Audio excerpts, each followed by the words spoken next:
for our host to return. He's having a few technical problems and we'll be underway in just a moment, I believe.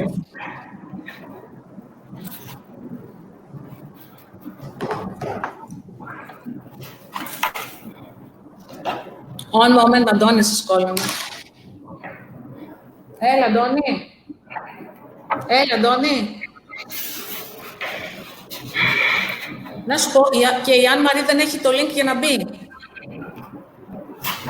Δεν ξέρω, τώρα μου στείλε τέτοιο. Δεν μπορώ τώρα συνέχεια να αυτό, δεν μου φαίνομαι. Έλα.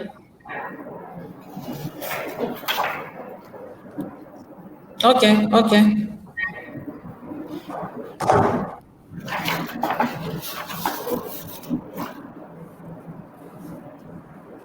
Mr. Adonis Julius will... Oops. We lost both of our hosts.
Perhaps while we're waiting for our host to return, everyone, we could, for the benefit of the audience, maybe share a few reflections on the current UK organic market. I thought you were as going to I say imagine we current UK do have an political audience, indeed, rather than a technical situation. Yeah.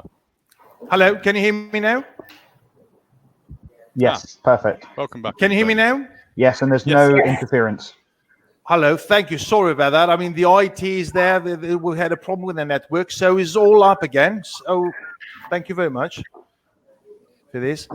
We've got attendees coming through. We've got close to 50 people attending. So we're waiting now for Anna. I think she's gone out and she's coming now.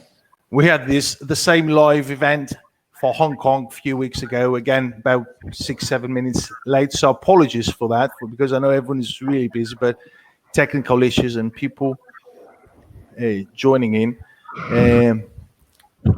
Gerasimos, can you hear me? Gerasimos, can you hear me? Hello?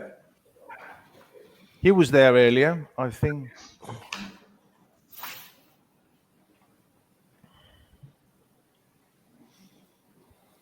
Hello? Gerasimos?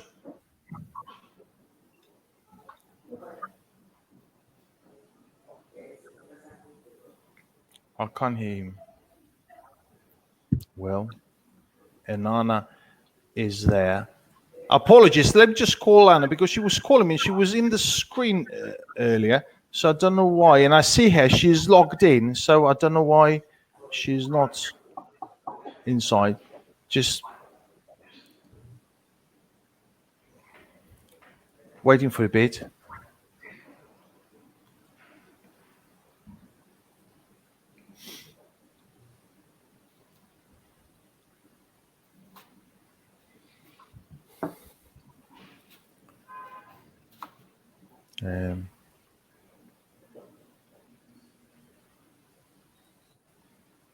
There's Anne-Marie. Hello, Anne. Sorry, I had some technical difficulties. I know. Everyone is experiencing those today, as always. And there's Dimitris from Dimitriades. Hello. From Dio. Gerasimus, we can't hear you at all. We're waiting for Anna, but we can't hear you at all.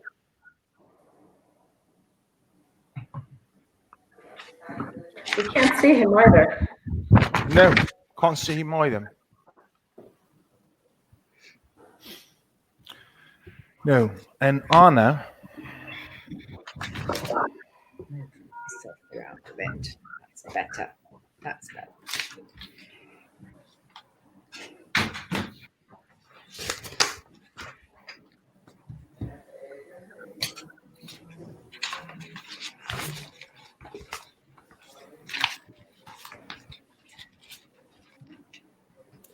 We can't hear you now, Andoni.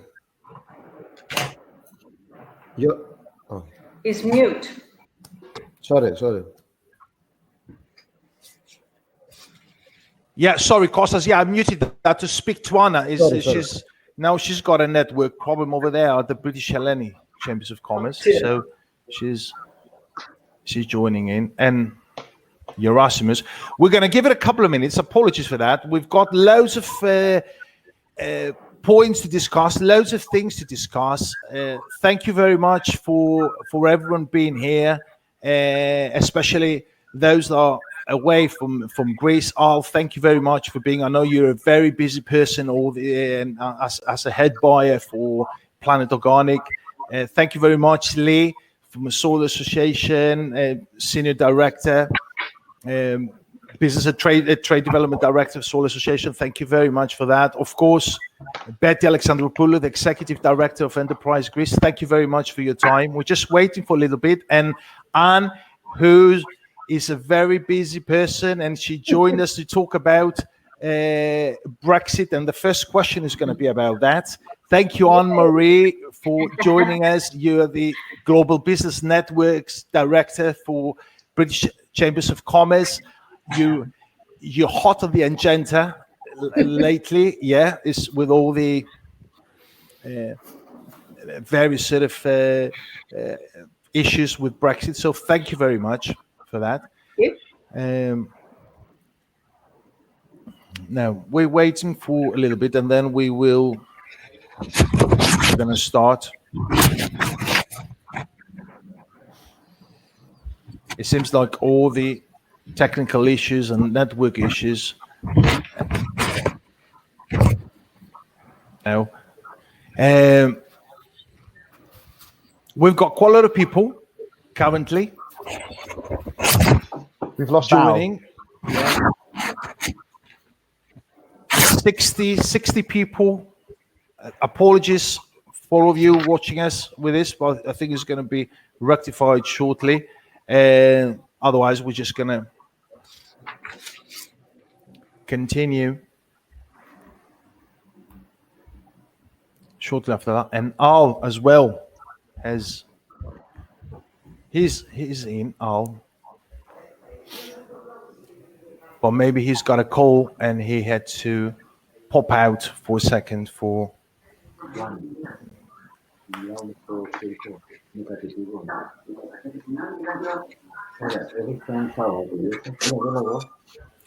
Right.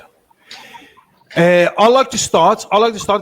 People will join in, but I know people have registered. Loads of people have registered, and I would like to start. And whilst people are joining in, they will address their welcome as well, and they will join in. So I would like to thank everyone for being here. I know the time for everyone is very precious, and everyone has got really full agendas, and I really appreciate that. The purpose of this session was, first of all, to talk about the UK organic market, to find out the trends in the UK and see what opportunities we might have for Greek exporters in the UK market. UK is a very important market. We've got a Brexit that has been discussed over the last few years, and now is quite close. So we've got someone who will be able, hopefully, to tell us, but everyone is going to talk and discuss about that. And after the end, we've got a set of questions which have to do with the market, we would like at the end of the session to be able to have some sort of expert advice from the experts of the industry about what's the best practices, and hopefully people that are watching and attending that to be able to have some concrete guidance of things and steps they need to follow. What I would like to do is I would like, first of all, to welcome Anne. I know, Anne, you've got, we're changing around a little bit the questions. So Brexit is something that obviously everyone is looking forward to see what's going to happen in terms of tariffs, in terms of the agreement. So Anne-Marie, I mentioned before, you're the Director of Global Business Networks for British Chambers of Commerce, and you're leading the growth of the British Chambers of Commerce international footprint, and you're connecting UK chambers and overseas British Chambers networks in order to strengthen the trade, the commerce and business between the UK and the other markets across the world. So the first I would like to ask you is, what's happening with Brexit at the moment? How British Chambers of Commerce responds to Brexit developments, and what are some actions that you plan to take with EU partners, please? Oh my goodness! If only it's a triple. If I brought my crystal ball with me, that would have been, it would make me a lot of money. I'd not be here. But although I can't actually fly anywhere really at the moment where I'd want to fly, so.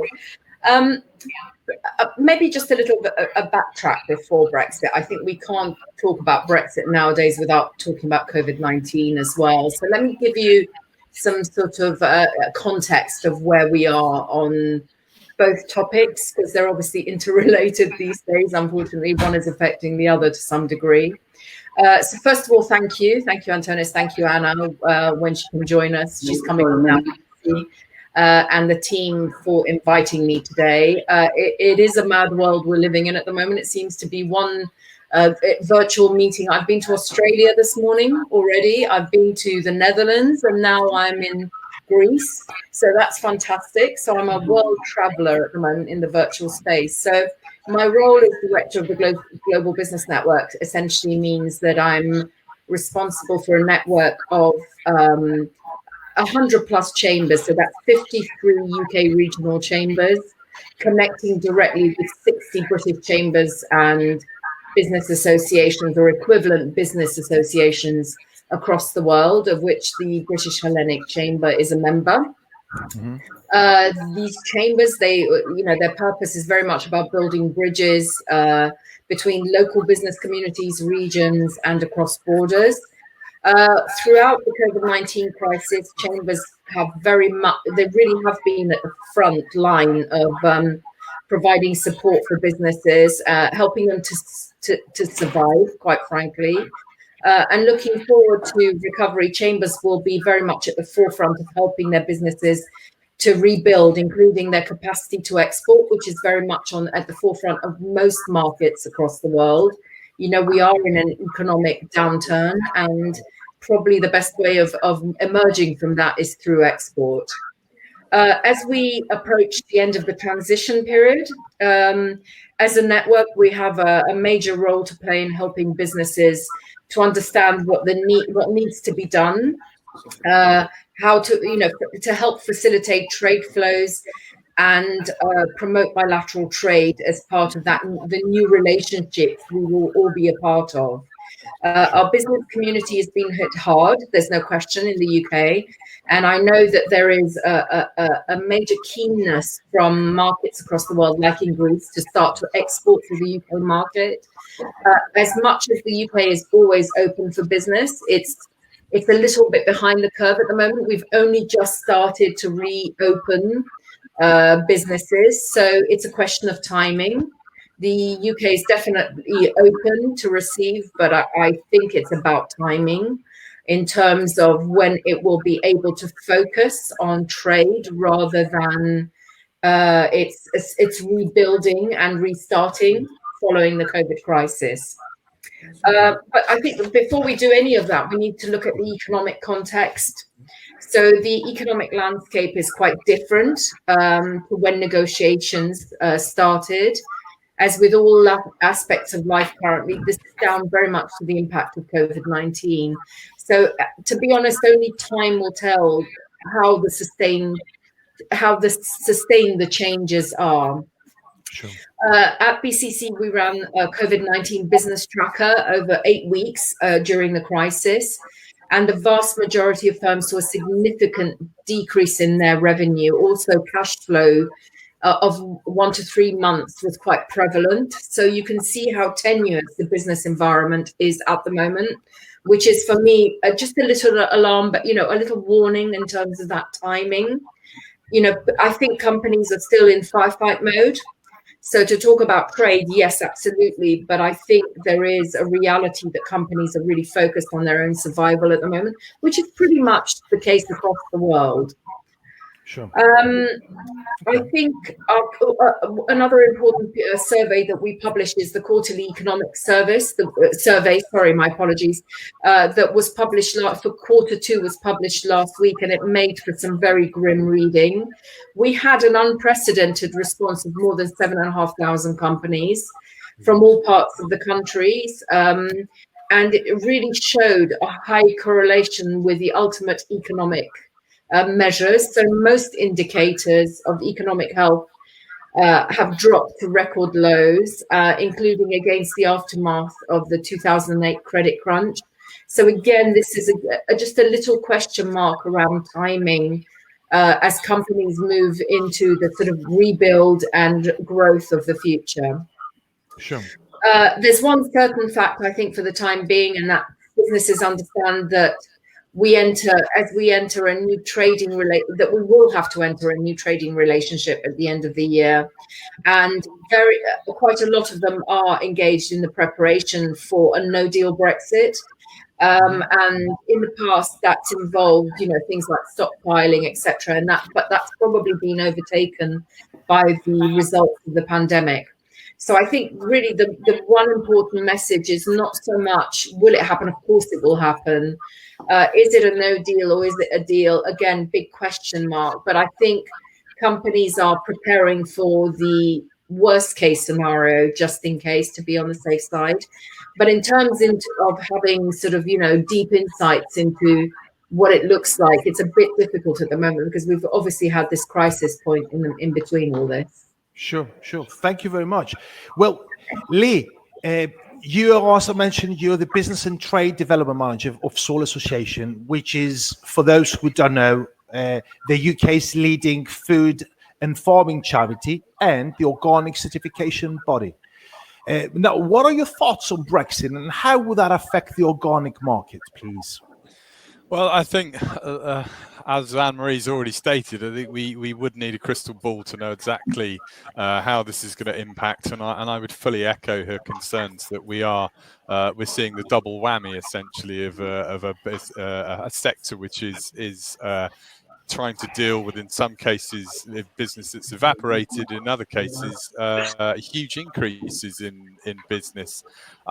I think from our perspective regarding organic, we're very concerned that we are gradually approaching the end of the implementation period, and there is still fundamentally lack of clarity on EU-UK equivalency. We are hopeful that one of two routes for organic products, and I'm thinking more about export from the UK, which we estimate to be around about 250 million a year in organic. So, we are a small part of the food sector. We're only approximately 1.5% by value.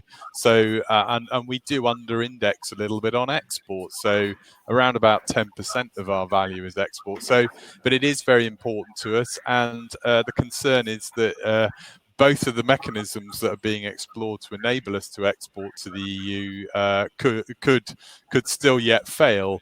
We are hearing from the UK government that there is a hope or an anticipation that organic regulatory alignment will be considered as part of a free trade agreement. This would require an additional technical annex to be added to the agreement. Now, we at the Soil Association are very well connected to Europe through various other channels not related to the Commission. We're a big happy organic family in Europe, and we hope that will continue from a policy and regulatory perspective. but we are hearing through those channels that there isn't a great deal of appetite from the EU Commission to consider this. So we're exploring individually as a certifier a direct approval with the EU, so-called 1235 status. We're confident that we will get this because we have it already for some of our international operations outside the EU. And this is merely an extension of the existing process. Having said that, there's still potential for that to be not ready in time, although we've been told 9 months for a new application. We incidentally put our application in at the end of March, so we hope that's enough time by the end of the year. So that will at least enable the UK businesses who are certified by Sword Association to export, and indeed other smaller certifiers in the UK are applying for that as well. The concern for us at the moment is that status is, until that's approved, or we have notification from the government that they've advanced a more overarching solution, then we can't advise businesses on key aspects of organic labelling, responsibilities for importers, exporters, some of the paperwork, but I think the labelling issue at the moment is probably the most pressing because codes will change, statements of agricultural origin will change. We can't advise business on what those will be, and of course businesses are rebranding now. They're printing a year's advanced labelling now. So I think that's one of our major concerns. I mean, the Sword Association is not really qualified or the right people to speak about some of those other bigger challenges, I think, around things like rules of origin, tariffs, but equally we are concerned that could affect our business. I think the one final thing I'd like to say is that there is a huge public mistrust of food in the UK. I think globally we were second in the mistrust index.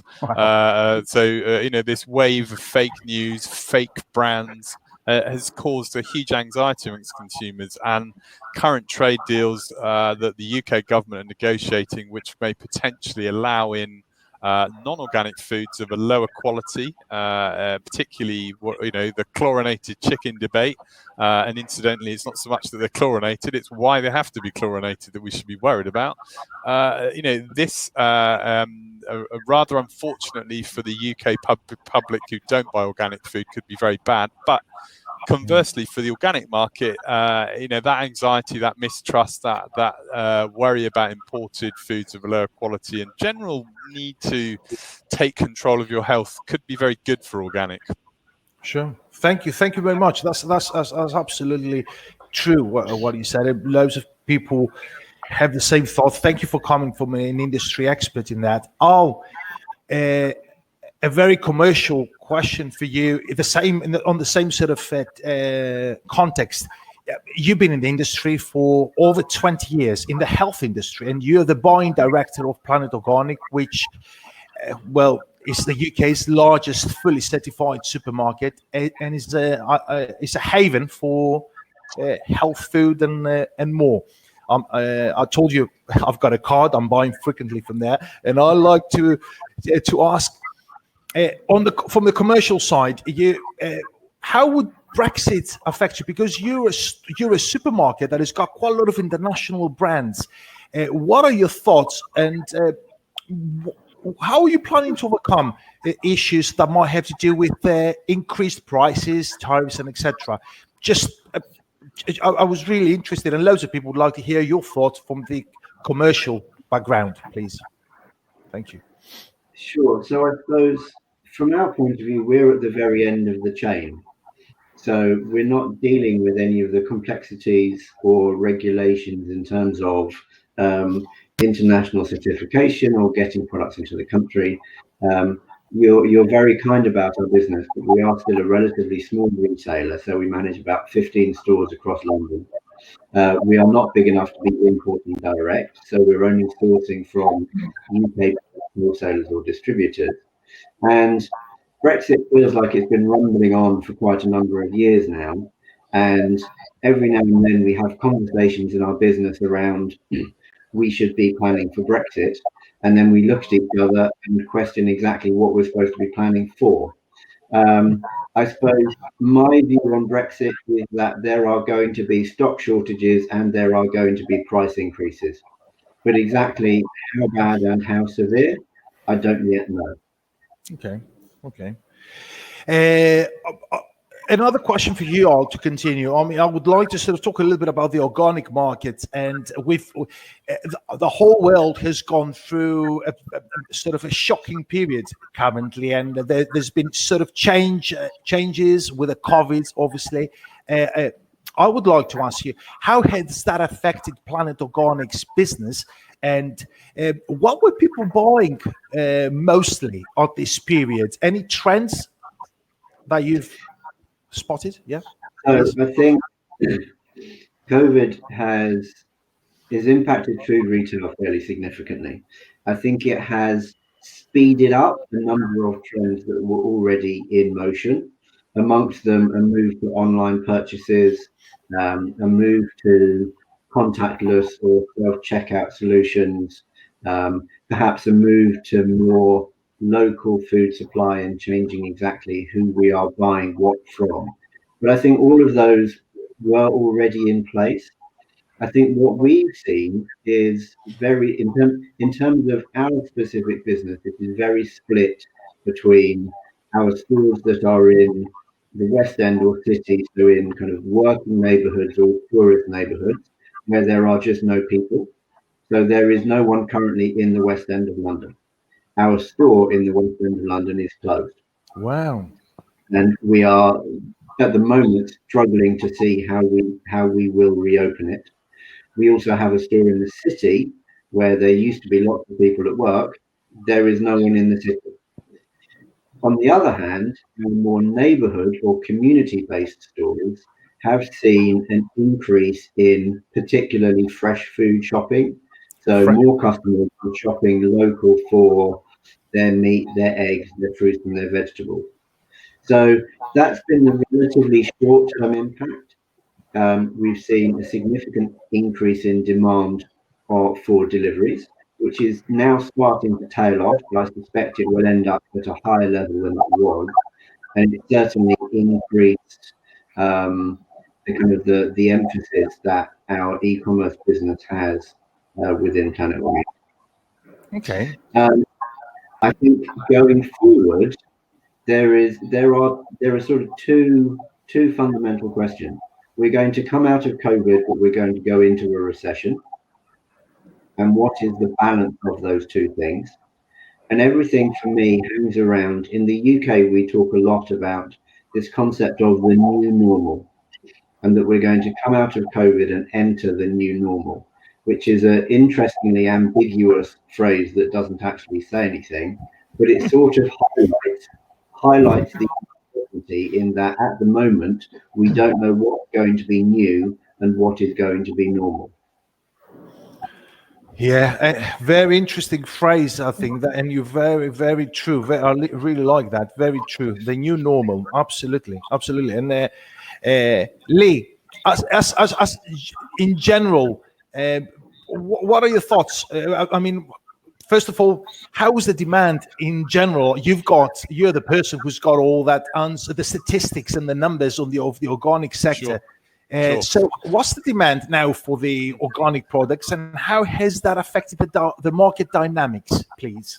Well, yeah, and before I get to that, just to follow on from Al's point, I think there's a thing called optimism bias that marketeers will talk about, and I think that for all the will in the world for a new direction as we come out of lockdown, I think that the dominant tendency is for consumers to revert to old habits. So I think it's going to be quite hard to shift them into some radical new way of behaving. That will only tell. But as I said really earlier on, for organic, it is already very positive. We exited 2019 at just over 5.3% growth in value for the organic market in the UK. Now in multiple retail, which is where we can get the most accurate figures, and they are still dominating the market with more than 3/4 of organic sold through multiple retailers. We were seeing only 2.5% growth. Now, if you consider that now, as at May, the end of May this year has now gone to 6.1% growth of organic in multiple retail. That's incredibly strong, and that's outperforming the base level for food and drink quite significantly. So I think all food and drink sales have gone up. Frankly, there's not a lot else for us to do except eat and sit around, and hence this feeling that consumers are saying that although they want to be healthier, they feel that they're being unhealthier at the moment.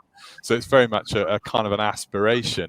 But we're seeing just 3.3% growth in food and drink in multiple retail at the same time. So we're nearly doubling the growth in organic. And I think just to sort of recap on that point, not wanting to capitalize on a crisis, I think it's naturally just what happens because of a lack of trust and a need for control. But in the 20 years I've worked in the organic sector, plus then the tide has come in and out on the organic market many times, and every time it comes in stronger, and every time there has been an incident historically or in terms of current affairs that's changed that context and made people fear or worry about their food or where their food comes from. It is very good for the organic market. So just finally to point out that in 2008 we did come out of a bad period. We went into a global recession, and retailers in the UK made a decision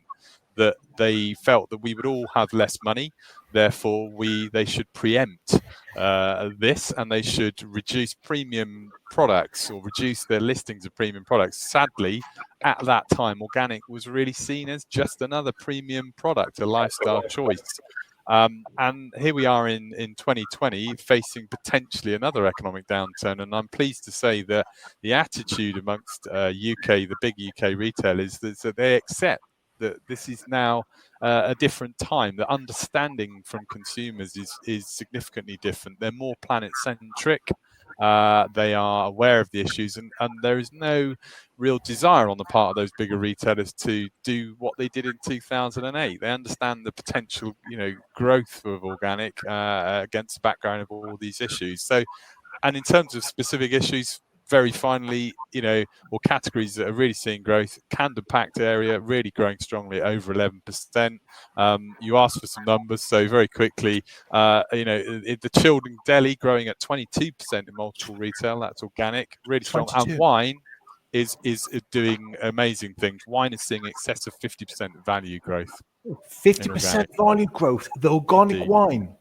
Indeed, Incredible. Yeah. Huge interest in organic wine currently. Really good for us, that, and for the market, and for because Greece has got a fantastic organic wine, so this is really good, and we've got quite a lot of people who actually have joined us for that. Misha, thank you very much, Lee. Misha, we've got loads of questions for you, but you've been in the organic sector for 16 years. You are in high commercial roles. You are a member of Organic Trade Board. You've dedicated years purely to the organic cause, and you're what we call an organic fanatic. Yes, I'd say that. So the last few years, you've been the person that helped 2 Greek organic brands, Mani Blau and Kurellas, enter the UK market. As I said, we've got quite a lot of questions as we go down the line, but the question I like to ask you, which relates to the COVID as well, is how well have sales been? How have sales been during this period for these Greek products? And was there an extra demand for these brands? Briefly, please. Yes, absolutely. My number one problem that I have at the moment is getting enough stock from Greece to the UK market. Wow. I think that as people are unable to go to restaurants, and there's a massive movement online of home cooking and recipes, people have instantly sought out places like Planet Organic, as nature intended, to go and buy their shopping of high quality and cook at home. And that's been a fantastic thing for us. We've seen a month-by-month increase of 100% overall sales across the whole range of capers, olives, olive oil. That's been fantastic. And I'm in between Al and Lee's opinions with regards to how that's going to move. In the future, I think that something in the region of 60% of people will continue with those trends. And that's based upon an opinion poll that I heard this morning from the UK government, that new trends with regards to eating are intended to be kept post-COVID. And also, you look at the idea that it takes 30 days to form a habit, and we've been in lockdown for 90 days. So even as lockdown has started to ease and restaurants have started to open, my orders are still flooding in, because I think people have begun to change their habits. No, we won't be able to have 100% of those people going forward, but at least 60% is made a big impact on our business. Wonderful. Yeah, that's really good. Yeah, I'm really happy with it. Very, very positive what you said. Really nice. Thank you, Misha. That's really nice. We've got quite a lot of questions related to that, specifically because you're a UK-based guy with all that sort of caliber and experience with dealing with those specific to Greek brands. So quite a lot of questions for you later on. I would like now to introduce Betty Alexandropoulou. A question for Betty. Betty, you've been for over 30 years senior executive in both the private and public sector, and recently you've become the executive director of Enterprise Greece, which is the official agency for of the Greek state, which is responsible for supporting and boosting exports and international business. Now, I would like to ask you, is the UK market a target market for the Greek organic food and drink products? And what has Enterprise Greece done the last few years in order to build that brand in the UK? Two questions, please, to start with. Thank you. Okay, Adonis, thank you. And Anna, first of all, for the invitation here today. And thank you for the questions, the two. So, I would start by saying that there's no question that the UK market is an important market for Greek exports, especially in this particular sector.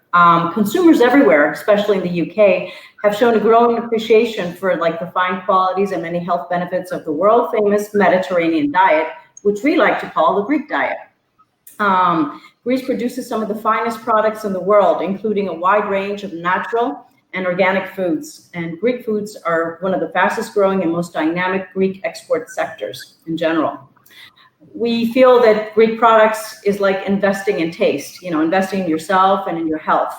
And there seems to be enormous awareness in the UK of the wholesomeness and the quality of Greek agricultural products.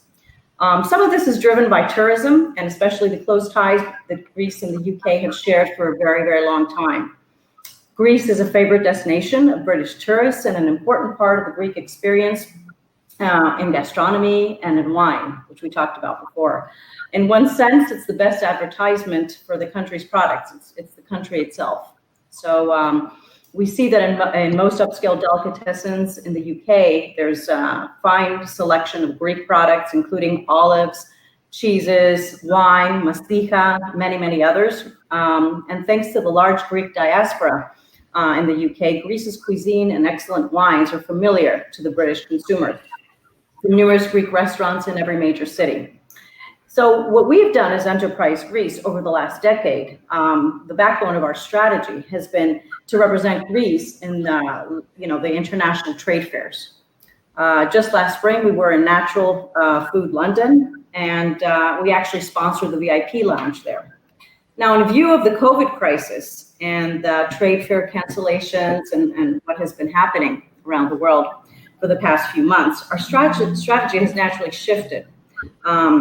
As we negotiate the post-COVID reality, we have come up with a virtual portfolio of information and services.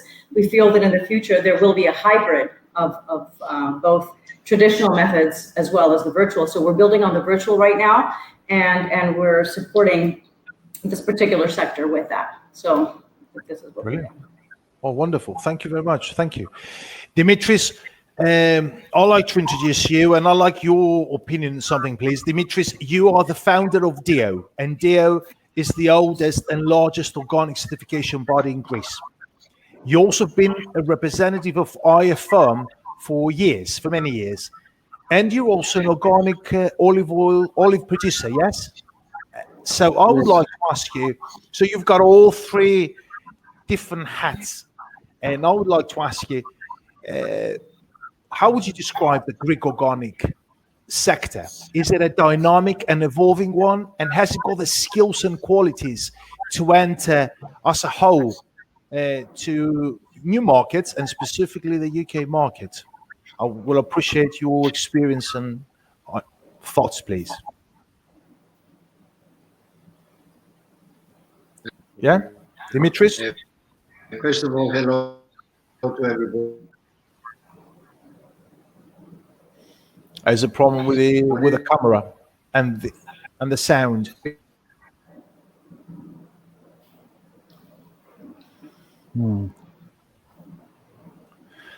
Or until Dimitris comes, Costas. Quite interesting. Yeah. Dimitris, we can't hear you.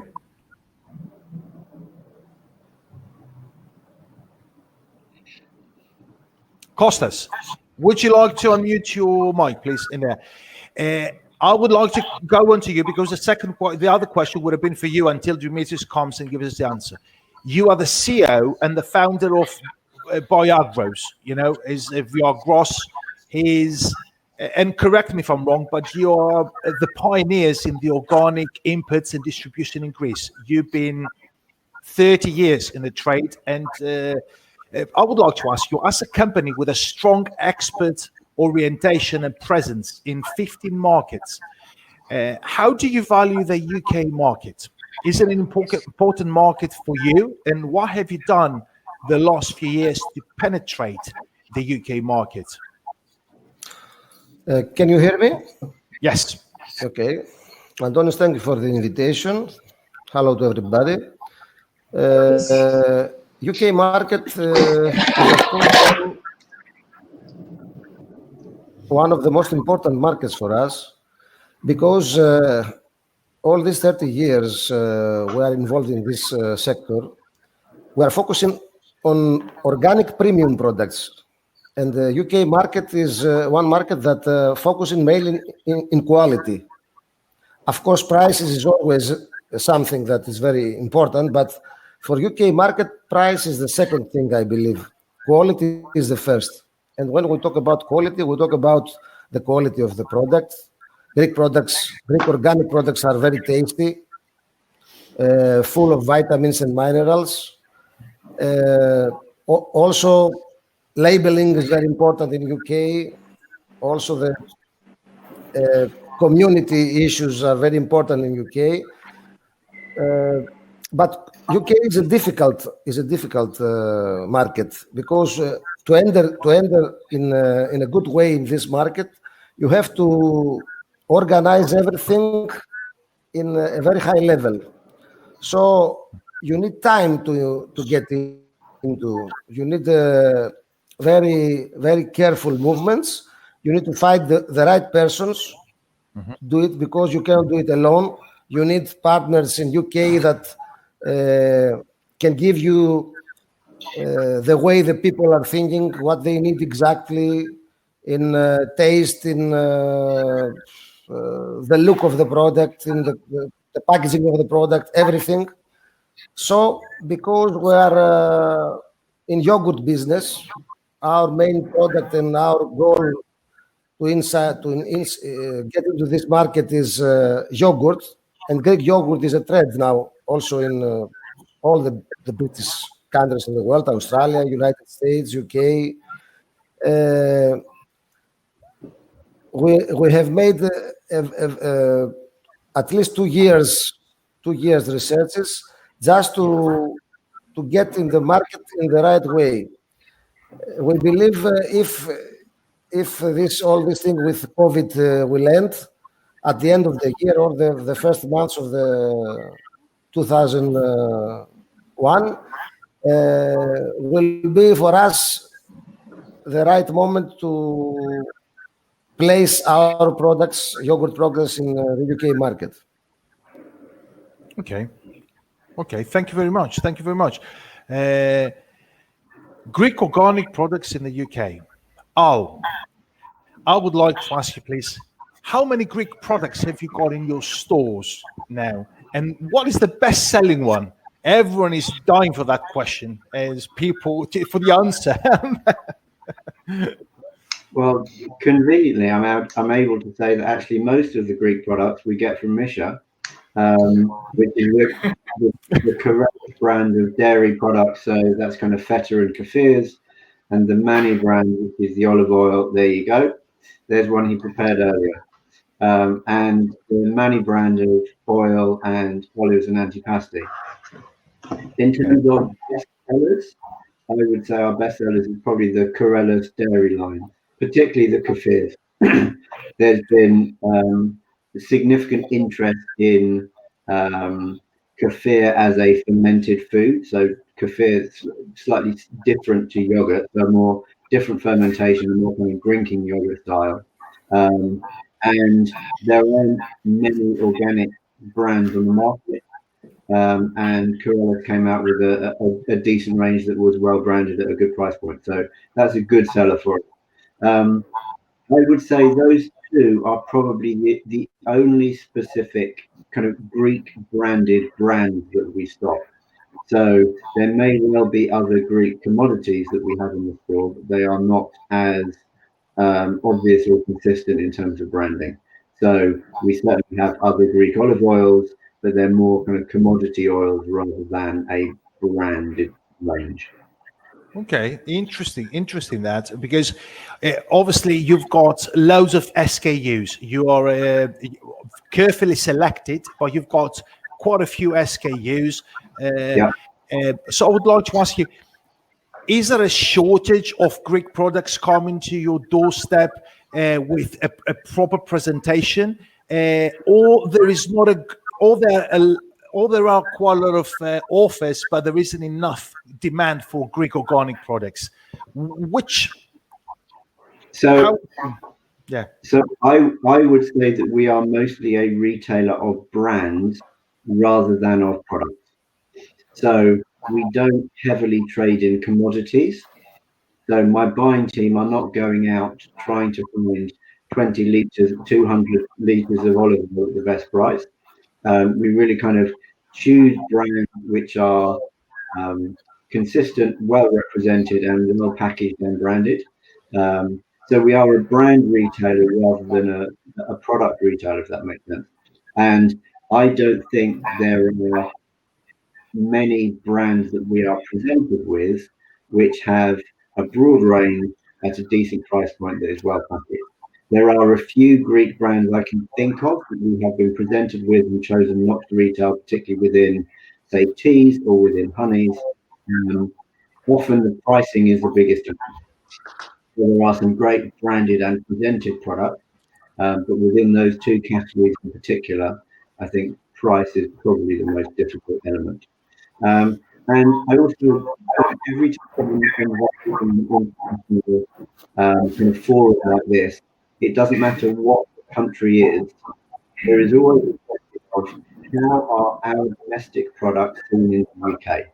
And I've had this question in Australia and in Estonia and in Norway and every country that I've got a presentation in. And there's always, I think, slightly disappointingly, consumers are remarkably ambivalent. I think they are sold more in brand than country of origin in most products that they're buying. Okay. Would you say that, I mean, you've got loads of people, especially the central in London, pre-COVID area. It was a place where it was heaving with people going and buying lunches. It's like you're in the city centre. Is there a demand for Greek organic products? Because you've got Italian, you've got brands, and is there a demand for that? And I would like to, if Greece has got a strong brand amongst its competitors, from your buying perspective, and obviously you see competition, you see what's going on around. What's your? So I think the UK customer has, for some products, we have an expectation of where we think it will come from. So there are some products where we expect it to come from a particular place.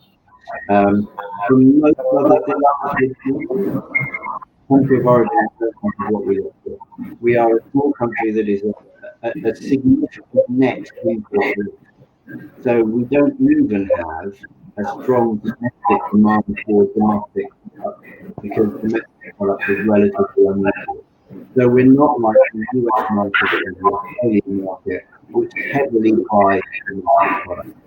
So I think if I was going into a supermarket and I was buying some feta cheese, I would expect that to be from Greece. If I was buying some olive oil, I would expect it to be from somewhere around the Mediterranean. No, I wouldn't buy Australian olive oil, even though Australia produces olive oil, because that wouldn't fit my expectation. But then in terms of the Mediterranean diet, the Greek diet, as you would like to think of it, I don't think there's necessarily an expectation from customers that they would buy Greek olive oil over Spanish or Italian. Okay. Misha, question for you, please. Yeah. Can you please tell us how difficult was it for you to place those two brands on the market, in terms of the challenges you had working with Greek companies, and in terms of how well the Greek products were received by the UK buyers compared to Italian or Spanish products that you've seen in all your career over there, please? Really appreciate that, your answer, your honest answer. Thank you. Yes, very difficult. That would be my first response. I'll give you a small example of my first meeting with Peter Langston from Marigold Health Foods, the wholesaler who distributed to Al's supermarkets. His first reaction to me when I went for a meeting was, Misha, I get 15 telephone calls every day for olive oil, olives, Greek honeys, all these products. Why do I care about yours? I have enough from Spain, from Italy. Why would I bother with yours? So just for the record, I'm not taking your products. That's what he said. Right. And then we can start the meeting now. So it's not necessarily about the quality of the product. You can have the absolute best product in the world. In fact, our olive oil just won Best of Greece at the International Olive Oil competition, and we won the gold award. We've been crowned the best olive oil in Greece. Nobody really cares about that because it's 10 to a penny. People want the new trend. People want the new interesting thing. What really sold it was the branding and the presentation of the product, and falling in love with the story. And then attached to that was the story of Greece. And people are requiring a little bit more education around that, because it's very true that Spain and Italy and other Mediterranean countries that are not Greece are certainly overrepresented in the market. And I feel very strongly that the Greek has a big potential to take a bigger chunk of that particular market, because they are superior in quality and taste, even though it may be marginal. I certainly feel that that is something that will increase over time. As far as difficulties go, the other issues were logistical issues. So where am I going to warehouse the product? What do my wholesalers in the UK require me to do? Because Greece is a very long way away, and if you're distributing yogurts and you're distributing kefir, you produce it on the Wednesday, you ship it on the Friday. It takes at least a week in a chilled container to get across the country. And then by the time it's in the wholesaler, it's got to get to the shop. And then once it's at the shop, it needs to have 2 weeks or so to be able to sell, or Al has to throw it in the bin and he loses out on the money. So it was, first of all, convincing people that there was a market for the product, and then finding enough interest to be able to launch the product without everybody along the chain losing money. And it took 3 years of constant work before we had any movement whatsoever. Year 1, 2, and 3, we had no business. Something in the region of £30,000 a year, or something very, very small. And now we're $250,000 per brand, and that has taken quite a long time to build up, because people need to trust you, first of all. I don't think that the Greek business community has this level of trust that people may have in the Italian business community, purely because of the historical monetary issues that the country has had. There's a opinion skewed against them. And I think that it's a great sign to see the economic situation in Greece improving so much. But I can't deny the fact that that has impacted upon the opinions of the people I was speaking to. But consistency was the number one thing. Making sure that you were constantly in contact with the buyer, and making sure you were constantly picking up the phone. And once those 3 years had passed, people said, okay, this guy's serious, let's give it a try. I think you have to have patience, yeah. Patience. Okay, patience. Absolutely patience. Do you think that is brand Greece a well-known one in the UK, or we need to invest? It's getting there, yes. It's getting there. Betty, she's very positive about this, and I heard her say that there is massive interest, and you have Greek restaurants opening up in every single city. I think that's a little bit optimistic. I think there's still a lot more work to do, and because you're up against the big players of Italy and Spain, and they have a much more lengthy historical large chunk of the market. But there is a growing interest, absolutely. Every year I'm seeing new Greek restaurants open up around my area, but it's still a long way to go. And I think that there needs to be a lot more investment to regain the trust in the product, and then understand the quality of that product, and ultimately take a bigger chunk of the market, yeah. Sure. So patience, you highlighted patience. You highlighted strategy and perseverance, in a sense, yes? So it needs to be those three key elements in order to match up all the effort that the Italians and the competitive countries have done. We need to go now and invest in continuity in that, yes? Is that something that is important? Continuity is part of the perseverance, yes? Oh, yes, absolutely. It's something which... we're not expecting quick results, but we need to sort of reap and wait for quite some time to soar. But momentum has built. Momentum definitely has built over the last couple of years, and especially with the organic. Going back to the previous 2008 crisis that we had, organic was one of the only sectors which grew through that. Every other sector was seeing recession. The organic sector did not see that.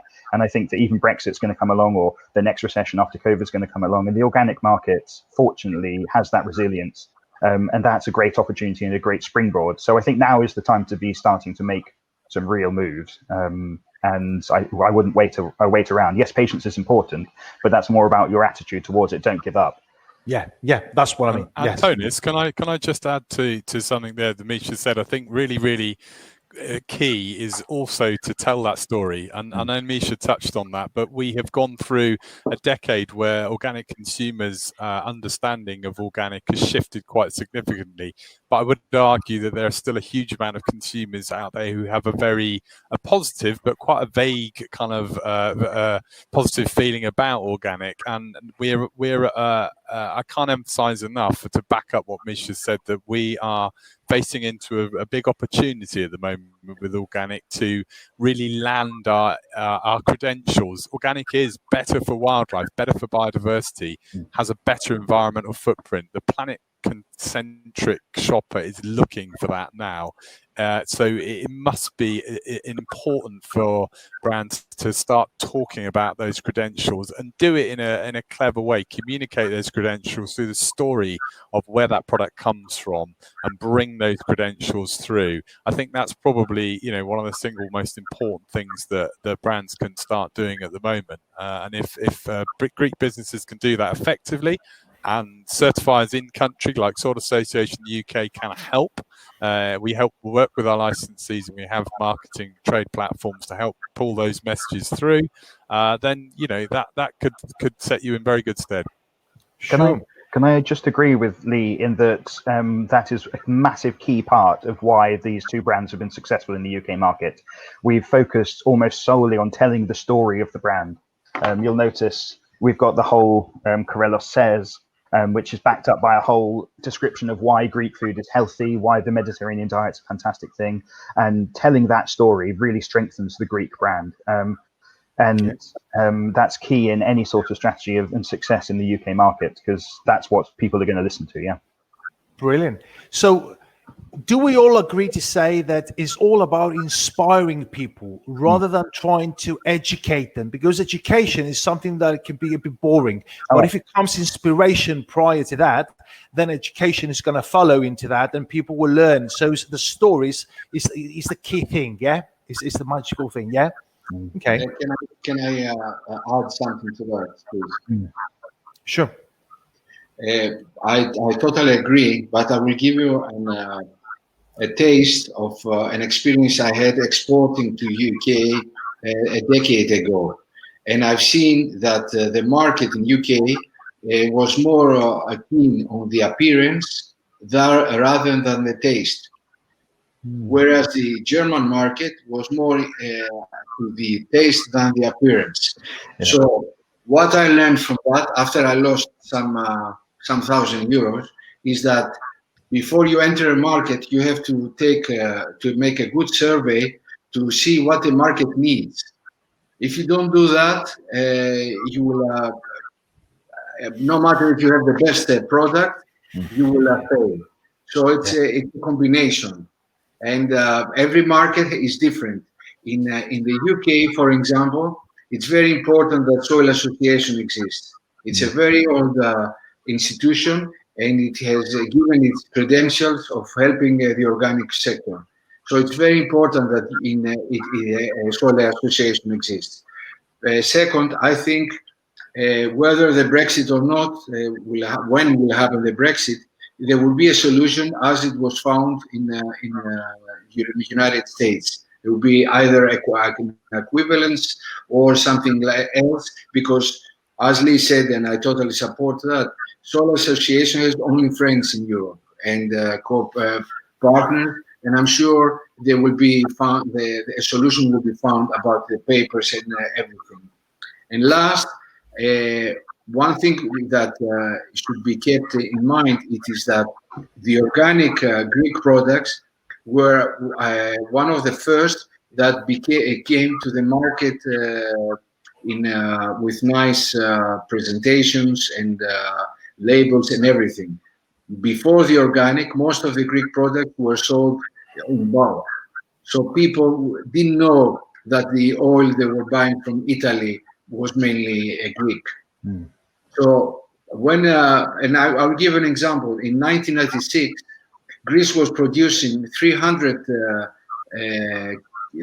tons of organic olive oil when Italy was producing none in 1996. But because Italy has all the commercial routes, quickly it came back and took the market. So all these things that were said before, I totally agree. I just wanted to add these things that I said. Of course. Thank you, Dimitris. Betty, I would like to ask you, please, what are the main hurdles that Greek exporters are currently facing entering new markets, the UK market, and in what ways Enterprise Greece supporting companies to overcome those challenges? We talked about, your mic, yeah. We talked about patience, we talk about the ingredients from Misha's side, who actually has the experience in distributing Greek brands specifically, and he's a UK commercial person over there. So, yes, please. We look forward to your answer. Yeah, sure. Thank you. I think Misha's story was very interesting to me, and it kind of answers a little bit of what you're asking. I'd like to focus on 2 or 3 areas. First of all, because of the situation we're all currently in, where there's a forecast in the coming, year of a 3% contraction in the global output, which is the steepest, since the Great Depression of the 1930s. There's a current issue of a downturn in demand. But going back to other issues that Greek companies have been facing in terms of exporting, like to focus on 2 of them. First of all, the building and the sharing of the story of Greece. That's been something that's very hard to do because of the economic situation in the past years and the trust issue, I would say. But actually, the COVID, this great, let's say, challenge that we're all facing has proved to be a very good tool for us, because Greece has been able to show the world that during COVID and the handling of COVID actually created more trust in the brand of Greece. The digitization that we've been doing has also been something that is set apart. We do have surveys that show that, but also we are hearing it from Greek companies. Also, Greek companies did not stop to basically provide, their produce during the COVID situation, because of the fact that the pandemic was handled very well up to now, and production did not stop. We did not have these type of issues. So one of the things that I think has been a challenge, and Misha referred to that, has been the actual story of Greece. That's something we're trying to help with right now at Enterprise Greece. The second issue is what I heard before, also from Al, as well as Misha, and maybe Lee talked about a little bit too. It's the building of brands. I think that Greece right now can boast a lot of things in terms of its biodiversity, the species that it has in terms of the herbs, the medicinal plants, etc., and the knowledge in this particular field. In fact, we have like 30,000 producers of organic foods and 500,000 hectares of organic agricultural land, which is something that we want the world to know. I don't think people know that so far. So this is something that has been a hurdle, but again, that we're going in our strategy as Enterprise Greece, we're trying to help moving forward. Also, we have seen that the digital space has been something of a challenge for all of us. Looking at the UK market in particular, where there's a booming e-commerce sector, that's something that now during the pandemic and teaching, let's say, the Greek companies to sort of engage in this particular field, as the whole world is doing so already, is another hurdle that the COVID experience has helped us to leapfrog ahead and to basically take advantage of what companies already have and making them known globally to the world. So these are challenges, but also opportunities for the strategy that Enterprise Greece is launching ahead to help companies to really build their market share versus others like Italian companies or Spanish companies, etc. Because we do feel we have the products. So we are building the brands, building the story of Greece. Okay. Can I add something Thank to you that? very much. Sure, Dimitris, yes. We had a meeting with Enterprise Greece 2 years ago, and what has been heard from most companies, it was that what they do, of course, is very important and it helps. But what was most important was for the companies to find means of having capital in order to do more things. Okay, to come to an exhibition, it is okay, it is nice, but you need capital to invest for new methods, to export and all these things. So I'm just reminding Mrs. Betty, I'm sure she knows that that's what the market from Greece is asking from Enterprise, to find ways to have capital entering into the companies. Okay.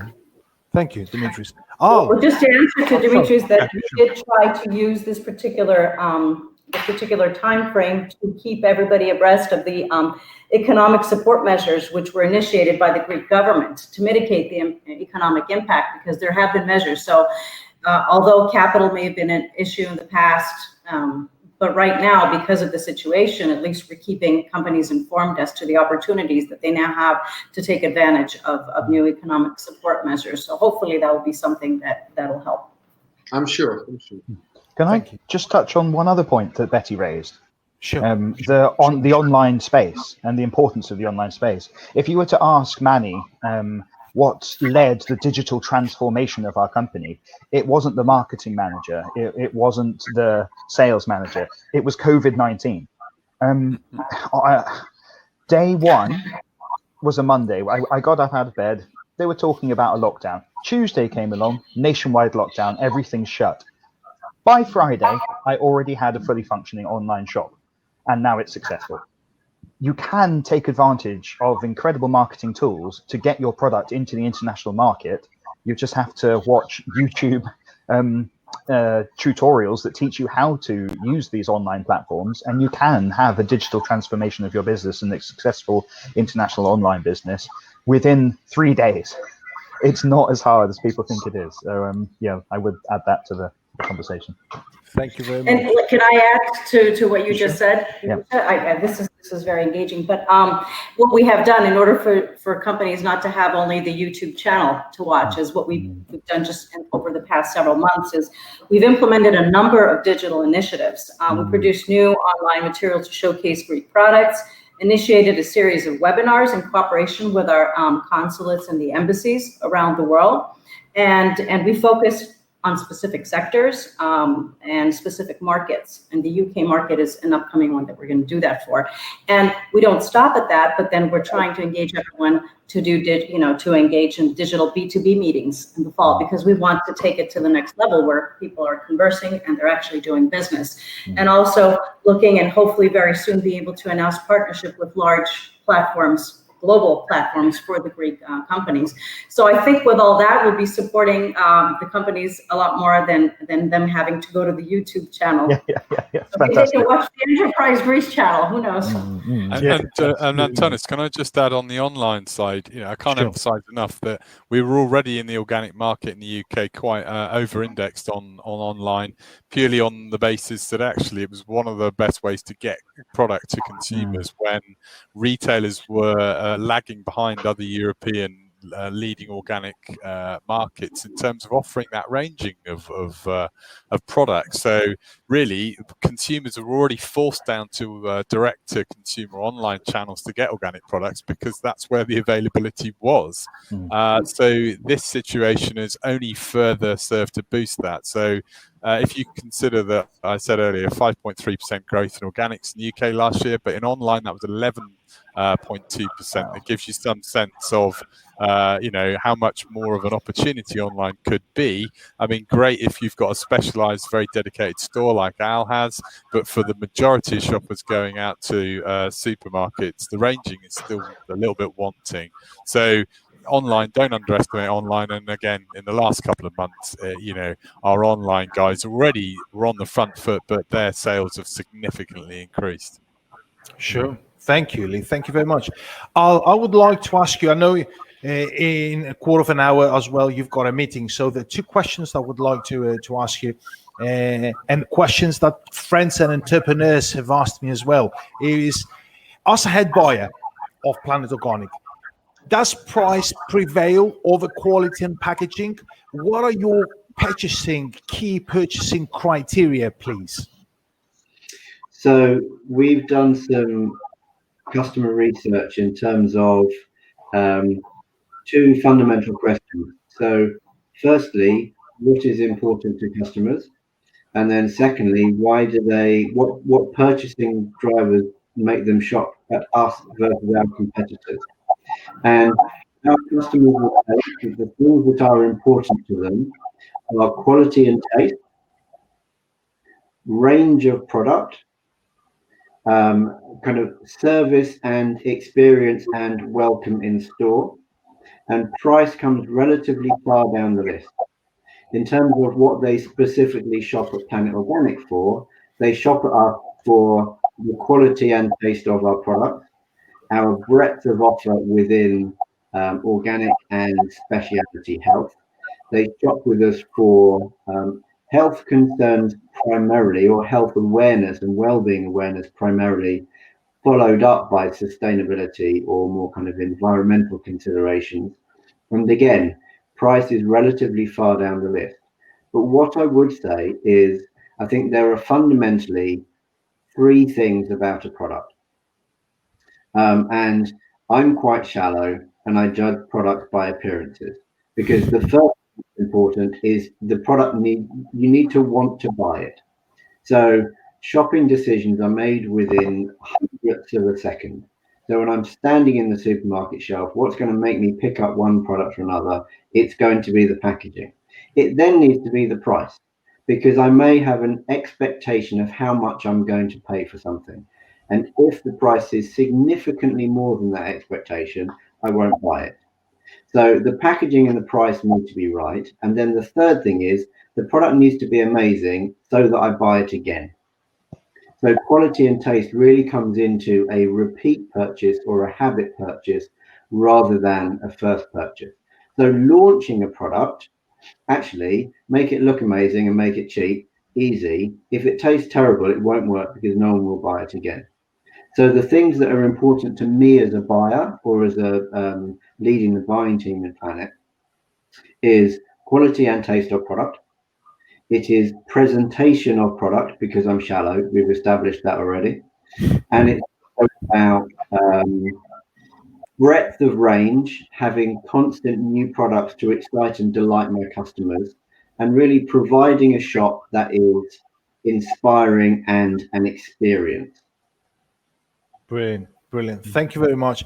Very important points. We're discussing them with companies. We assist them in trying to get that over there, because at the end of the day, as you very well said, I think everyone is shallow. People buy, have always been shallow because they've always been buying through feelings, and one of the feelings and senses as well. So it's important to want to buy it, for the product to be in the category. I want to buy it now, and I want to keep buying it because of what is there on the shelf. So I would like to ask you, is there a room for more Greek products in your stores, and what do Greek producers need to do in order to win some shelf space in a specialized store like you? Obviously, you told us you're not an importer, but you buy from already distributors in the UK. But what do they need to do?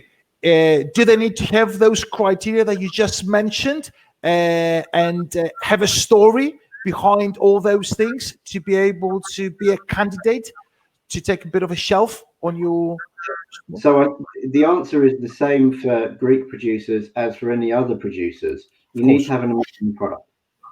So it's about the product. It's about the product more than the story. So we are looking for breadth of range rather than duplication. Our business is driven by new products. So within our stores, there's about 6,000 products on the shelves. We list about 2,000 new products every year. The dark side of that no one likes to talk about is that we delist 2,000 products every year. So there is a constant flow of new product into the store. But we are looking for things that we don't already sell rather than duplications of things we do already sell. So it was interesting that Misha talked about Peter Langston at Marigold. I worked with Peter for many, many, many years. And just like him, I get more phone calls and more emails a week about olive oil than everything else. I don't need more olive oil. I've got olive oil. So that's why Misha really struggled with the Manny brand, because essentially he was coming to the market with another olive oil brand. And for specialty retailers like me, primarily focused on health, it wasn't a key area. Within the fine foods or deli market, then yes, there is that kind of premium and specialty olive oil sector, but I would say it's relatively small. So Greek producers, they need to make amazing products that are well packaged and taste delicious. For us, ideally, they are kind of pushing the new product development within health and well-being products. Mm-hmm. So we are particularly interested in new and emerging health trends and products like that. And then there needs to be simple logistics into our stores, because we have no central warehouse. We exclusively buy from distributors or wholesalers. And then there needs to be a willingness to work with us to bed that product into our store. So if you've got your product onto my shelves, what are you going to do to help it sell? Because until a customer has come back and bought the second one, none of us have got a business. So as I said, if we are listing 2,000 products a year, we're delisting 2,000. How are you going to help me make sure that your product is not one of the 2,000 that's going to get delisted? Okay. Thank you very much. Very useful. Yes. Can I actually join on from that? Because on the exact flip side, I've it's got a my question job. for you, Misha. Let me just quickly respond to Al. Sure. On the flip side, I had to do exactly what Al has just asked. So my product also, for example, the olives, they state very clearly on the front, fermented, because currently fermented foods are a trend. My olive oil has a big sign on it that says vegan, and the Soil Association Organic, massive symbol on the brand. So it stood out from the crowd for those reasons. And second of all, we spent thousands and thousands of euros, something in the region of 15,000 euros in Al's stores across my brands to support the listing. And that was involving people going in store, doing demonstrations, providing promotional price points and things like that. And that was a big investment for us, and it has paid off. And there are, I don't know exactly what Enterprise Greece does, but if part of that is lobbying the Greek government and the bodies that provide funding for those sort of actions, there needs to be more of that money getting to the right people, so that that money from the government helps increase the UK market share for the Greek products in places like our supermarket. Okay, very interesting what you said. So basically, you got a product which has got thousands of SKUs and have been for donkey's years, olive oil, and you suddenly borrowed in a marketing wisdom that side of what you've seen in Soil Association. You've added it there, and you made that sort of connection with a crowd, and that was specifically what was fitting nicely amongst all these olive oils at Planet Organic, that it was matching with the philosophy of the natural, and it was the vegan element, promoted, it was this. Brilliant.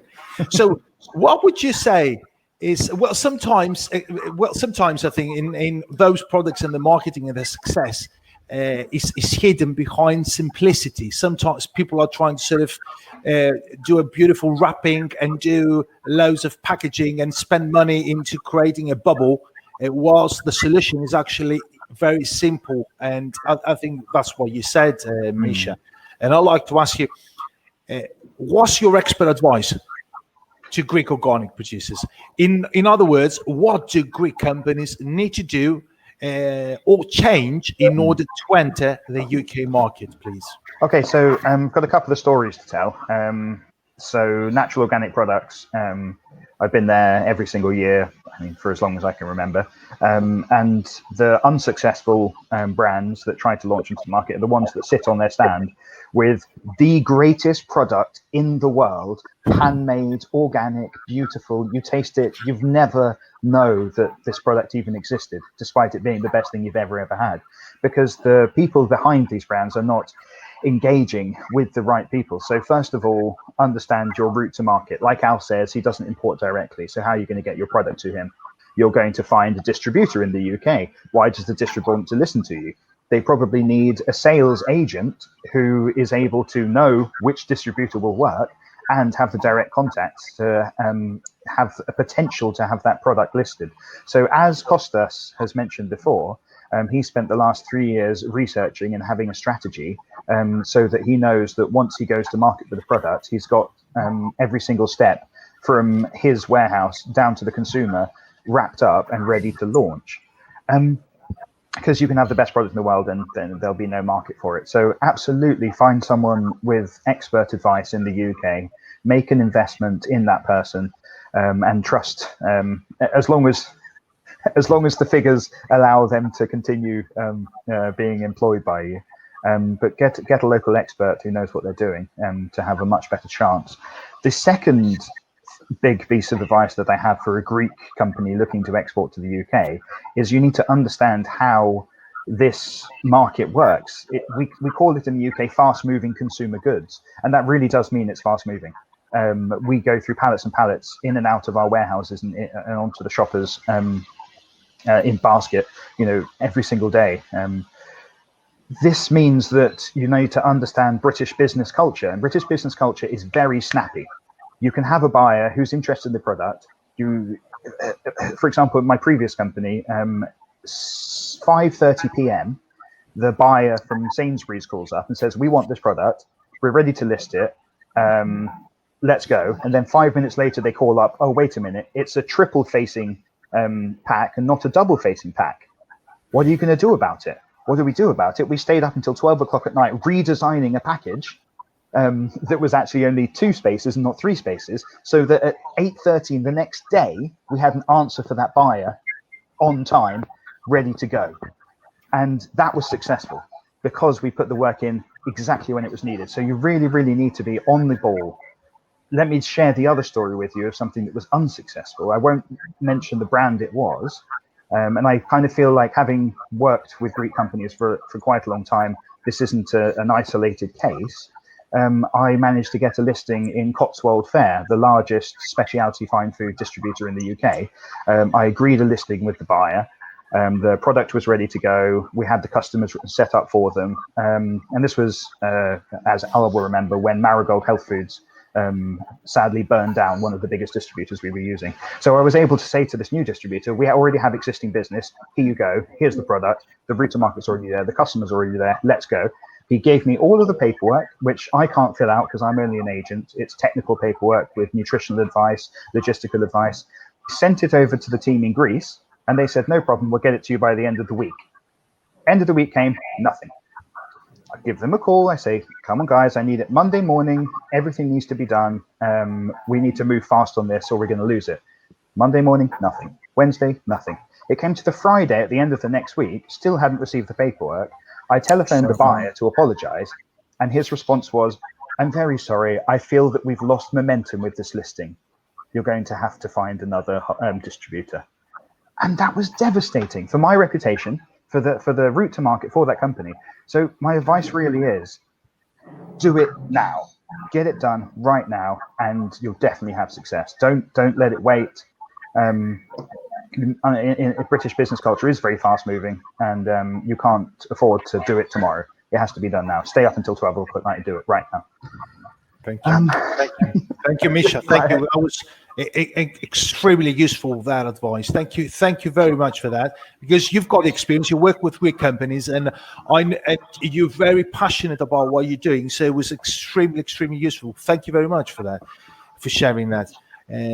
Dimitris, I would like to ask you something, please. DO is the only, I think, certification body that I know in Greece that has been supporting companies into that sort of expert process. And I think you've been going to different trade shows, you different actions, you try to help them. You've got different things in line. So what does the future hold then in terms of tools and support that DO is planning to give to companies to penetrate markets and, of course, the UK market? Well, from what I know, we are the only one, not only Greek, worldwide. I mean, I remember when we were in London, that people from other certification bodies, they didn't understand that we were a certification body. We tried that for 3 years in London twice and in Sweden, and we thought that was the way of helping the companies to find contacts, which a lot of them did, and to proceed. We stopped that because that was not our role. What we have done, on the other hand, is we have created a platform in Greece only for the companies that are certified by us, which we are promoting their products. I mean, not in the sense of commercial, because we are certifying, but they have a platform to present their product, and we help the buyers and the farmers to find each other and sell. This platform, the last months, it has about 190,000 clicks per month. So a lot of people from at least 7 countries are seeing that, and that's a way we are helping our farmers to and our companies to sell. Thank you very much. Thank you very much. Al had to push on to a meeting, so he wrote and said, thank you very much for having me. He will have the opportunity to repeat that. He had to push on. He was there with us for 1.5 hours. Thank you very much for Al. He didn't want to interrupt you, Dimitris. That's why he sort of left. So I just want to share with everyone with you. Dimitris, thank you very much. Indeed, you've got these initiatives, and you've got biopiotita, yeah, which is the bioquality as well, yes, which is an effort that something that you've been trying to promote all around the world. So I think, thank you very much. It's really good initiatives. Betty. Sorry, can I leave now? Because yes. Thank you very much. Thank you. It was really nice hearing from all of you, and I hope the best. Okay, thank you. Thank you very much. Thank you. Betty, you talked about the importance of the UK market for Greece. So I would like, please, to ask you, have you got a strategy? Is there a plan on what enterprise is trying to do? Will do over the next 3, 4, 5 years? Because you're a highly strategic person, and you are overseeing all that. So I would like, please, your very valuable answer on that and thoughts. Sure, Andonis. I think that. Yeah, of course, we're looking at the strategy, and we're also watching what's going on around the globe.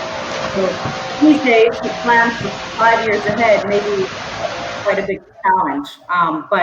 But as I mentioned before, our strategy includes the following. First of all, we're here to help build and share the brand of Greece, because that's going to help anyone who is going out there with the production to be able to sell the story of their own products a lot better. So, given the role that we have, that's part of our strategy. And helping companies build their own brand so that they can go out there and provide their products.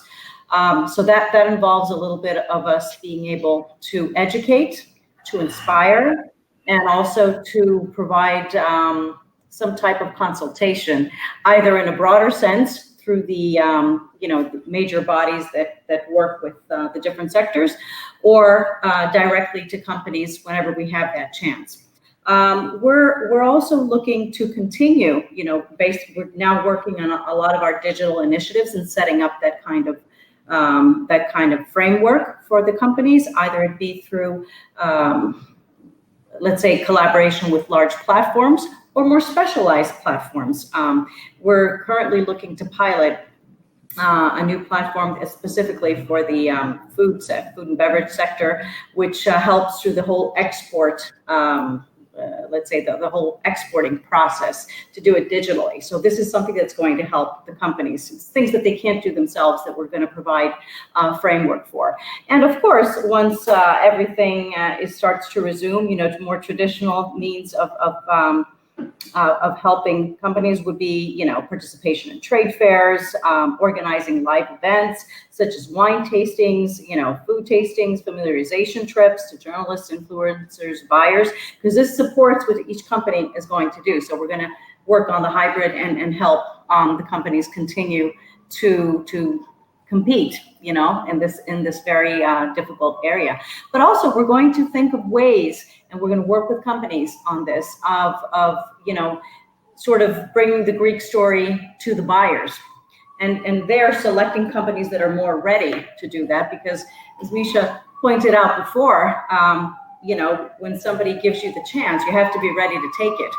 You don't get a second chance, and that will ruin it for the rest of the companies and for the brand called Greece. So we're also here to help the companies filter themselves and see when they're ready, so that when they're out there, they can, actually live up to the story. So this is what's included in our general strategy over the next few years.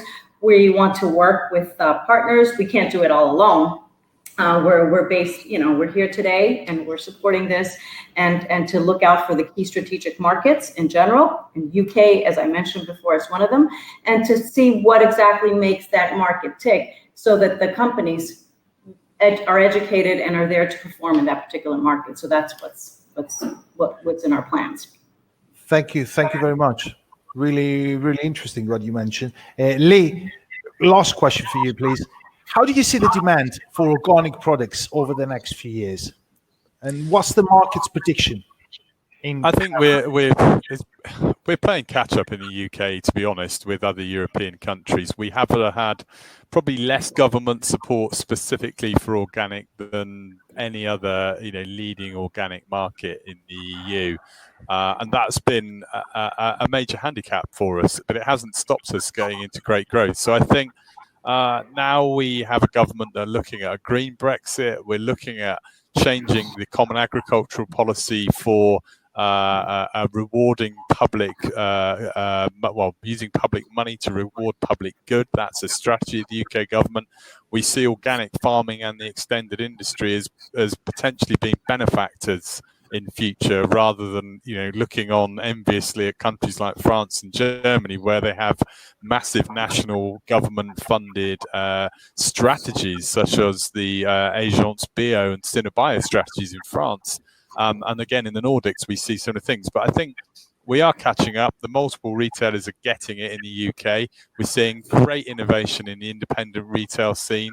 We're seeing onlines that are already benefiting from a big boost, and they will keep some of those consumers. So going back to what Misha said, I'll contradict myself, but yes, some habits will be formed and some things will stick. And I think probably realizing that dragging the children around a supermarket with a trolley for 2 hours is probably something that once you've worked out how you don't have to do it, for many, they won't want to go back to it. So I think there is this sense of not wanting to go back. So I think it's very positive. I think globally, organic's looking at potentially reaching 250 billion by 2025. So the general growth pattern is positive. So it's not, this is not a specific UK market centric thing. There is going to be growth everywhere. And I would add finally to that I'm glad to see the UK is there in the Greek strategy, because we've certainly toyed with what's needed for businesses to export to places like the US. And, we have quite short supply chains in the UK. You can actually deal directly with a retailer, not like the States where you have to go through all the layers and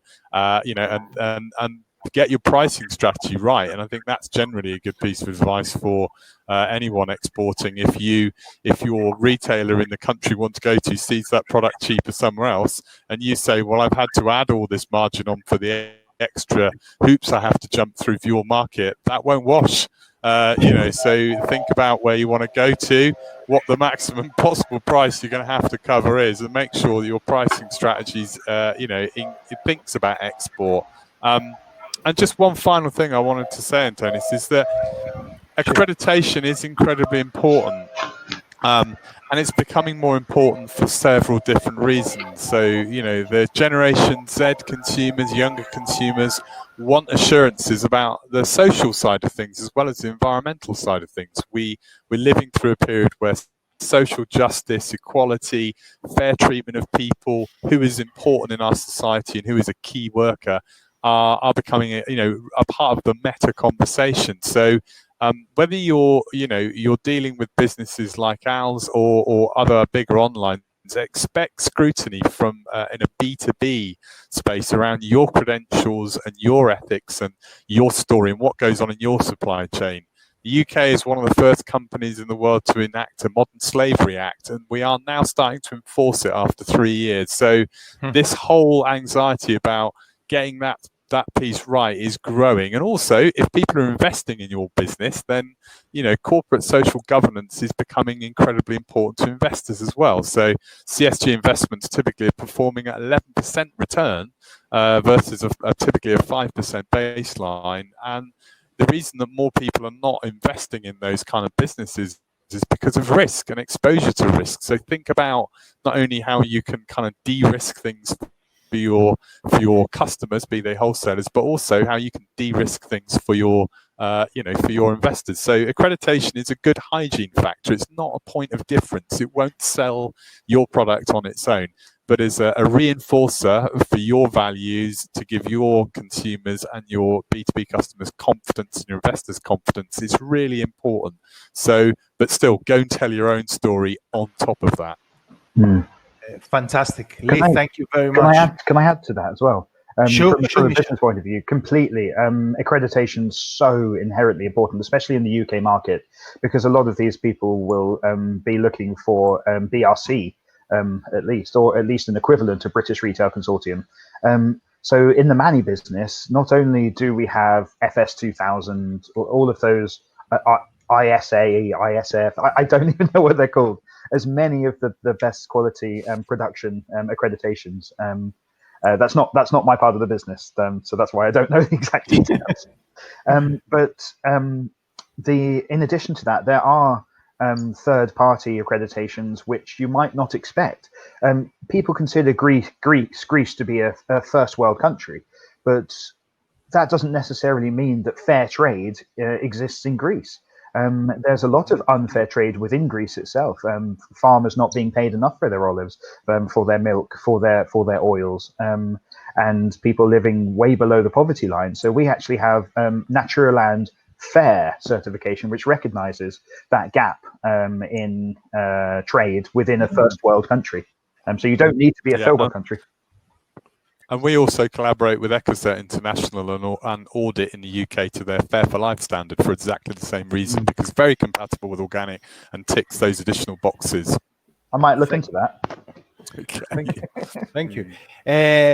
Two more questions, one for Kostas and one for Gerasimus, who was supposed to do the welcome and who is the head of the economic and commercial section of Embassy of Greece. So Kostas, I would like one question, please. We said who you are. You've been for 30 years. You've got loads of SKUs, thousands of SKUs that you're importing, packaging, distributing. So I would like, please, to tell us what, from your experience, what do Greek companies need to do in order to create attractive products? Because you've done some really attractive products and you've done research, as you said, about each market you dedicate. So what do Greek companies need to do? What's your sort of honest advice of that to appeal to international markets? And what do you do? What's your secret to remain competitive? I think the main thing is to build a product that you're gonna like it for sure. To build a product with using the help of many people in this. We have agronomists. We have people that in food section. We had people that make marketing plans. If you build it very slowly and very high level, then you need a person like Misa to enter first to get the main informations about the country that you're gonna place the products, UK for this conversation, and with him to build a strategy that is gonna at least one or 2 years, as I told before, you need to build a strategy and to find the money you need to do it, because for sure you need a lot of money to make all this 1 or 2 years try. I think in Greece now, many companies have a very high level of all these things about packaging, about for sure products. Raw materials are the best, we know it. And now, if this problem with COVID ends, I believe many companies have the opportunity and the power to enter the UK market, one of the most important and difficult markets in the world. Thank you. So to sum up, and then I'll pass on Erasmus to you for a few words and thank you. You wanted to do the welcome initially, but technical issues didn't bring you in the conversation until halfway through. So shall I say that to sum up, that the UK market is a very important market, despite Brexit, despite the situation, is going to be a very important market, and it's got connections. I can say from my own experience with all the experts as a company and the foot that we've got on the trade shows, that it's got quite a lot of influence in the Commonwealth, and it's not a secret that in the UK you've got big importers and big companies that are importing and aggregating products from the various countries of the world of EU and then re-exporting to other countries, from Asia to Canada to America, to either their subsidiaries or to their local partners. This is something that is known for years, and quite a lot of people have been trying to knock their door and penetrate there and enter into their portfolio. So the UK's got the opportunity to either play a low profile game, because Wales, Scotland, England, there are loads and thousands of food service opportunities, retail opportunities. But out of all that, the most important ingredient is patience, perseverance in doing that, a very good research and study that will embrace not only the pricing, which even Planet Organic is on the bottom of the list, but to create that uniqueness, to make the consumers buy, and to be able to work once you've got a product ready, to be able to work on a strategy that will entice consumers, because consumers create their demand that will feed into the buyers, whoever that is going to be, distributor, wholesaler, or a retail buyer, and that is going to be a cost. And so it's a game that has been bridged. Consumers create the demand, buyers ask to fulfill that demand from the consumers. So saying that, we will agree that there's a great potential. Indeed, COVID has changed the dynamics of the market. Lee told us about this huge potential of the UK, and Misha described in an A to Z guide what things need to be done from his experience dealing directly with Greek companies and the hurdles that he had to overcome in order to make these brands successful. Obviously, Al, keeping that profile that he should keep as a head buyer and characterizing himself as a shallow person, as giving very sort of blunt answers, is he was really right about saying that something needs to stimulate him and his team to put that on the shelf. Otherwise, they've got thousands of inquiries every day about people sending samples from all over the world, but it needs that sort of special thing. So I would like to thank you all very much for being here. I would like to thank you for your time. It's been very precious. Apologies for the delays that we had with technical issues, but we tried that platform and then many platforms many times, but it's always the internet access, all the different complications that make things difficult. Before leaving, he asked and said to everyone who's still watching us, we've got over 50 people still there, that any questions can be directed to us, and then we can send each question to whoever it is directed to. So if I've got your permission to say exactly for you, Lee and Misha, yeah, exactly the same. Any questions? Mm-hmm. Thank you very much. So Gerasimus, I pass on to you for a welcome, a late welcome on that. Thank you very much. Gerasimus is the head again of Lazarus, is the head of the economic and commercial department of the Greek embassy in the beautiful Holland Park. So there is Gerasimus. Let me turn your mic on. I can do it over here. So there you are. Hello. We can't hear you. Oh, yes, we can hear you now. We can't hear you now. No. Gerasimus, we can't hear you.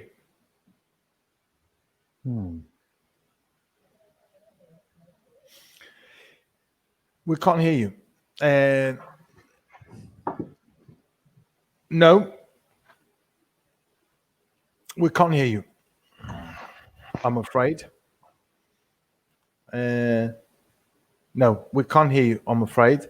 So we will certainly repeat that in a different context. This is what we'd like to do, is we'd like to bring the market insight over to the Greek companies, and there's a series of very sort of similar initiatives that would like to sort of bring on board to inspire people to create all those and tick those boxes that we've mentioned.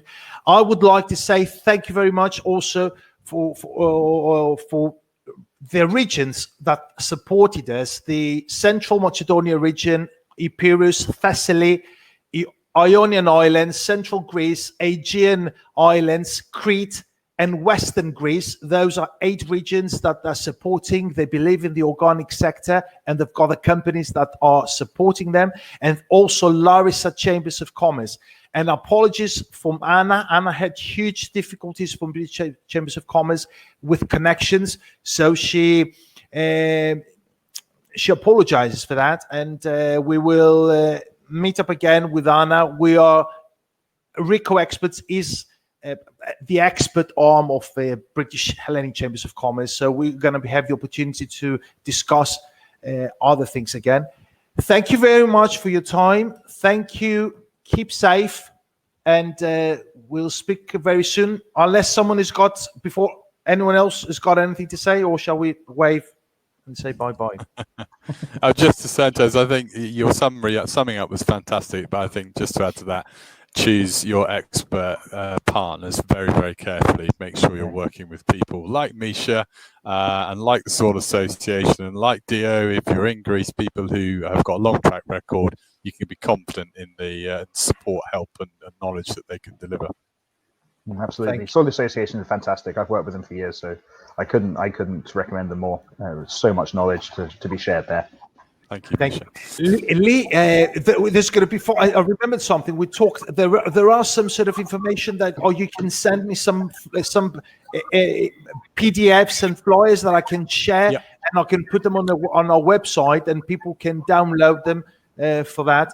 I'll make a link on our website, and we're going to have everything over there. Thank you. Perfect. And I just want to say thank you so much for everyone's interest. Anyone that's here in the organic world, it's ever so important for the future of our planet, for the future of our soil, that we keep on fighting this fight. It's not always easy. People don't always listen to us, but we are doing something that when we lay our heads down at night, we can be happy with the day's work of what we've done. So Absolutely. Thank you for everyone who's involved in the organic movement. I'd also like to thank everyone on behalf of Enterprise Greece. I have to go as well, but thank you so much, and great to meet all of you, ones we didn't know. Thank you very much, Patrick. Thank you for your support. Thank you very much. Bye-bye. Bye-bye. Hi to everybody. Bye-bye. Bye-bye, Kostas. Bye-bye.